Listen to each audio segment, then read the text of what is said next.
Evening. Okay. I received an email, which I often do from the Social Security Administration, alerting me to a new article that they put out. I'm going to link it below, but here's the summary of it. Um, if you are 70 or above, there is no reason from an Social Security retirement perspective to not file for your retirement benefits.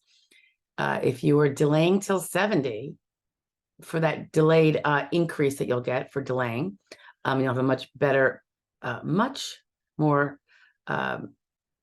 lucrative benefit rate, benefit amount if you wait to start collecting at 70 versus 67, your full retirement age, or 66 and change. That delaying increase doesn't occur after age 70. So if you don't file at 70, and let's say you wait till 71 and a half, you are going to have, you're not going to get paid back all the way to 70. It's not fully retro. So they'll give you a few months back, maybe several months. It's either 6 months or 12 months. And that's it. So if I were you, unless you have some bizarre reason I can't think of to not file, I would be filing when I hit 70. All right. And just for the record, if you did delay till 70, you've increased your benefit amount. It could be 25, 30% higher than it would have been if you took it full retirement age, like many of your peers did. And maybe 80% higher than if you had taken at age 62.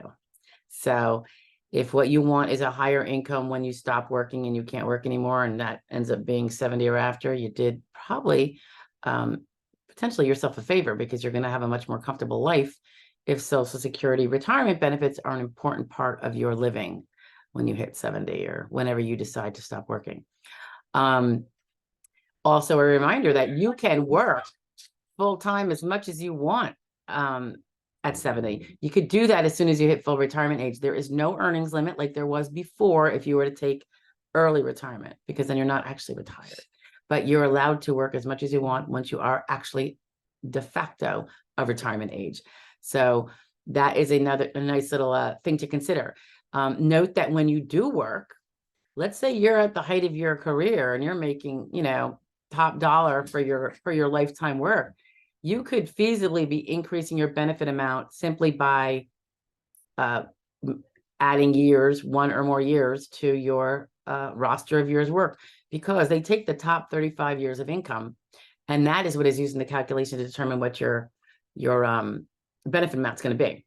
So if you maybe the last 20 years you made great money, but the first 20 something you were a lower income earner and something changed, or much even later something changed, every year that you earn more than any of the years back, those top 35 years that previously existed, you could be booting out a $7,000 a year with a $50,000 or a $100,000 a year, and it's going to affect your retirement benefit to the better.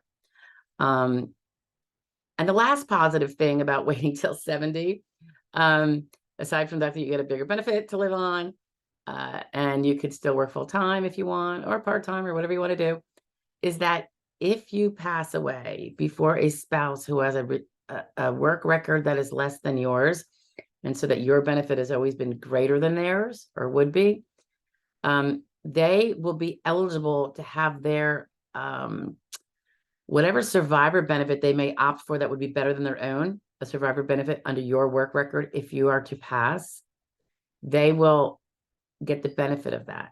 So if you worked, instead of them taking a spousal benefit based on your primary insurance amount, which is the amount that you would have received if you took at full retirement age, they will get the benefit of the delay that you had as well. So you could be taking care of the future of your spouse in terms of providing him or her more income if you pass away. And that can be really helpful, because as we noticed in a different video not too long ago, there is a misconception that when one spouse dies, the other one will get not just theirs that they were getting, but also get the spouse's benefit. And that's not true.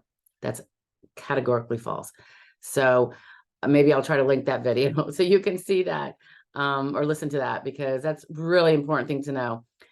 People generally suffer a near half cut in their income from Social Security.